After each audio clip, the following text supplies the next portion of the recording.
I'm not kidding you.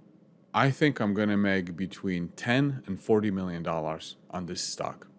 And of course, I'm talking about Aduro Clean Technologies. I made a lot of videos about Aduro on this YouTube channel. They just had a press release this morning, and the results are just incredible. They're just out of this world. Most investors are interested in stocks when the companies behind those stocks prove themselves to the world. In other words, they are interested in a stock when everybody knows that it's a great business.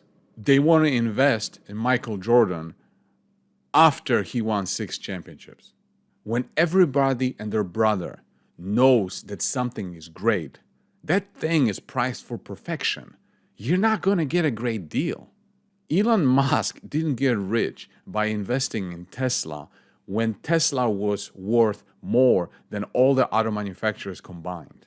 Aduro Clean Technologies just published a press release that pretty much says, we have the best technology in the world, the technology for recycling waste plastic. Yes, waste plastic that is flooding our oceans, that is flooding our landfills. Yes, the plastic that's being exported from rich countries to poor countries. Aduro has the best technology in the world. That's pretty much what the press release says. And now, do you think that the best technology in the world for plastic recycling should be worth only $60 million? Because that's what the market cap is today. Mark my words, I have a feeling that not in the too distant future, Aduro's stock is just going to go parabolic one day. I want you to listen to this interview that I will play next. It is with Eric Appelman. This guy was a skeptic for 2 years. Then he quit his former job to join Aduro. Why? He just told me in this interview that Aduro's technology is second to none. It is the best in the world, and that is why he joined Aduro. All right, I am sitting down with Eric Appelman of Aduro. Eric, thank you very much for joining me. It's my pleasure. Eric, Aduro had a press release this morning. Yeah. In my opinion, it's a very important press release. Maybe I might go as well as to say it's one of the most important press releases in the company's history because it just clearly, there was some doubts in the past. There was some doubts as to how Aduro's technology would perform from the batch system into continuous process R2, and now we have the results. So walk us through what all of this means. Well, to begin with, I'm particularly proud that we have been able to design and build and start to operate a fully continuous piece of equipment. That is not trivial. You have to bear in mind that we are working with waste streams. They are dirty, they are contaminated, they are everything else. Also, we're working with combustible materials. And to see that this design has worked very well, it works at high temperatures and high pressures, and it does what we want it to do. So we do see that we can achieve the reactions that we're after. So I'm very proud of that to begin with. The second thing is, of course, it does what we want. And we have been able, and we have been running, I think it's almost 200 experiments, if not more today. So it's been pretty much in use all the time. And what we are doing is precisely what you say, chipping away one result by the other, one of the very exciting observations on batch equipment, and we are demonstrating them one by one, repeating them one by one, if you want to call it that way, in this continuous environment, where, for instance, we collect the product now very much in a way that will be representative for industrial practice, where we will operate it with a sort of residence times, where we will not operate in a pot that is just you put it away on the fire for a couple of hours. We are looking at the continuous process, and we have had it running for days. And it was stable, it did work, but moreover, it confirmed what we knew and what we sought to confirm for everybody that is a stakeholder with Aduro. Now, before you joined Aduro, you were watching Aduro. You were Yes, watching Aduro absolutely. for a couple of years. You were Yeah, a skeptic, and I remember you and I did the interview, and I asked you what made you become a believer, and you said results. absolutely. Now, Yeah. this press release, is this what you're talking about? Is this the results that you were seeing there, or are they even better than what you thought? This is the next step. What I first saw, and me being a trained chemical engineer, I can look at those results on a batch reactor, say, well, this is super exciting. And I have every reason to believe that we will be able to translate that to continuous conditions. So there was no doubt about that. But hey, the proof of the pudding is in the eating, and that is what we are doing now. And we are showing it. And this is precisely the crucial stepping stone where we say all those things that we have not dreamt up, but that we have shown in this batch environment can be taken to a continuous environment that is representative for industrial operation, and they are all the same, if not better. So when you decided to become a believer, was it Yeah, based? So it was based on a batch system, not continuous system. absolutely. Yeah, the continuous system was about to be commissioned at that time. I actually started talking to Aduro a bit earlier in last year, and I saw it when it was sort of commissioned, when the ribbon was cut, basically. But I know from my personal knowledge and training that this was going to work. But then, hey, it is exciting to see that it does the thing. Yeah. But why did you have so much conviction that batch was going to translate into continuous? Because of the underlying science. If you do a chemical reaction at a certain temperature and pressure with certain ingredients, it will follow similar pathways in a batch and a continuous reaction. The only thing with a batch reactor is, well, you put it away and it's going to sit there for an hour or 2 hours, and that's what you get. And as a matter of fact, that is often not the optimal environment, but the reactions are the same. If you then bring it to a continuous environment, you actually often take away certain effects that you do not like, and it becomes better. But the fundamentals were so exciting. To give you an idea, the fact that we were to produce a product that was saturated, and I know this is a chemical term, but it does mean that you do not have to after treat it like all the competitive processes, which require all units that cost tens of millions of dollars to build and even more so to operate. We can skip that. That same reaction happens in the batch. So I was convinced of that, and now we see it happen perfectly in the continuous plant as well.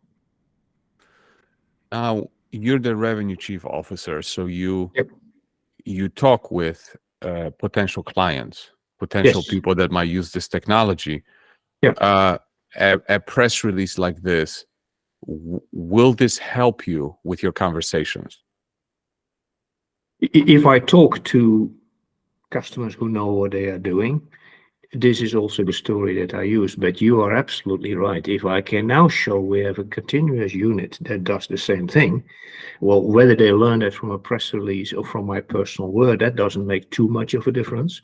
But the very fact that we have now scaled it, and maybe even equally important, that we as a company with the people in the company are able to push things forward, that is, of course, very, very valuable information. Okay, so it started off with the batch system. Now it's R2 continuous system. Now, as it gets bigger and bigger, is there any risk that this would not work the same way? I could not really think about it. Yeah, of course, we will further develop the system. We will optimize it. We will make it better. But we have actually demonstrated that whether you run it in batch or continuous, the underlying chemistry and the underlying conversions, they are the same. The things that are sometimes different when you change reactors is how it is heated, how it is agitated, how you do certain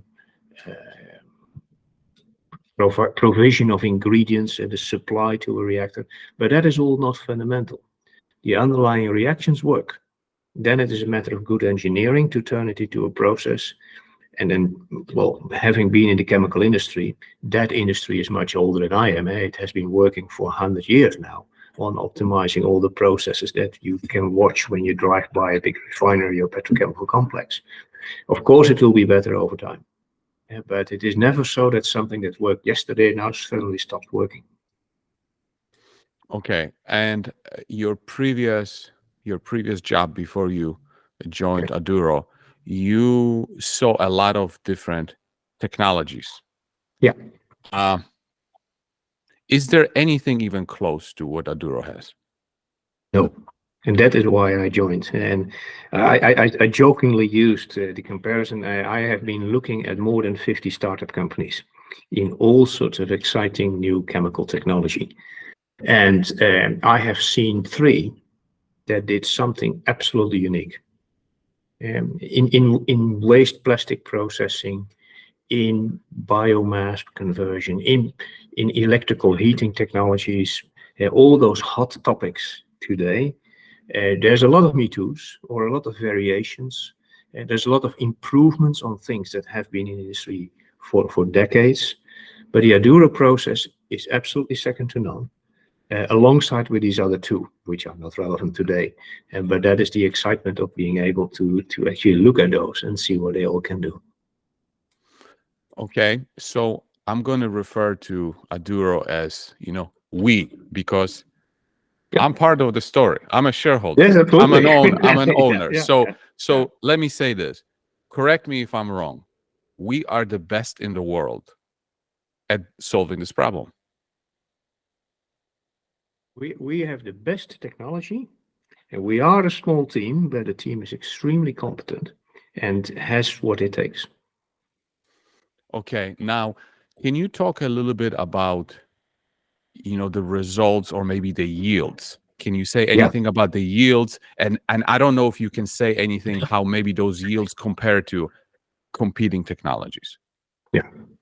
Now, it is sometimes difficult to make a direct comparison because, of course, all the other people working on other processes are not stupid. They do clever moves. But the underlying chemistry says something.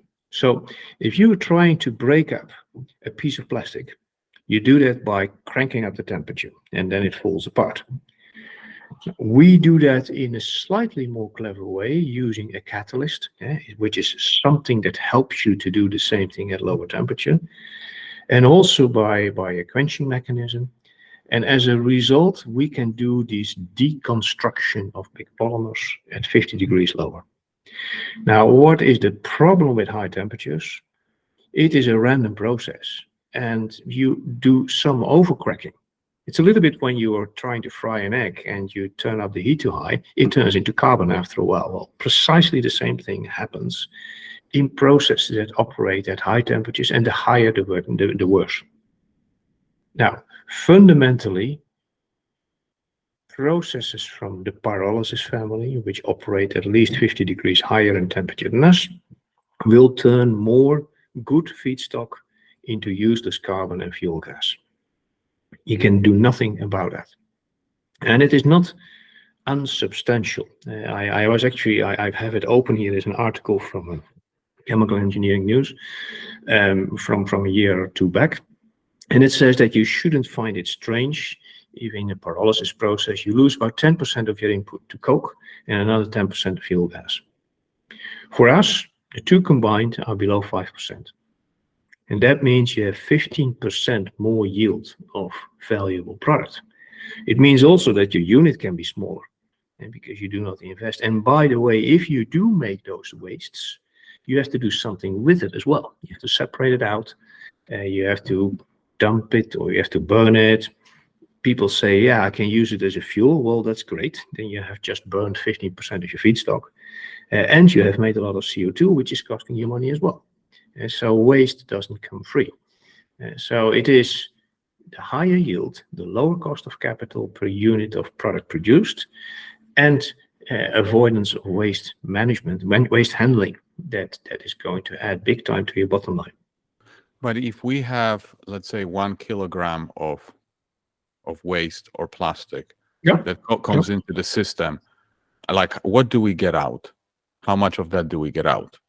In the trials that we have just done, and of course these things depend, because if you have a really crappy feedstock, yeah, you will make more waste. But in our case, which is a relatively pure feedstock, 95%, so 950 grams, come out as a useful feedstock. And you may have to distill it apart, you have to do maybe a few other treatments to it, but it is all going to end up back into useful plastic or other chemicals that you want. We have observed, well, as little as 1% coke. Well, okay, we'll filter that off, and that 1% we can afford to lose. We have, I think, 2% or so of fuel gas. We probably find a way to deal with that. But that is it. And that is it what we have in losses. And yeah, whether you have a system where you have to waste 200 grams of your kilo to those, that makes a difference. Wow, I mean, a yield over 90% is incredible. It is, yes, it is. And actually, I'm stunned by that. I'm not going to hide my admiration and excitement about it. I'll tell you what's exciting for me as a shareholder.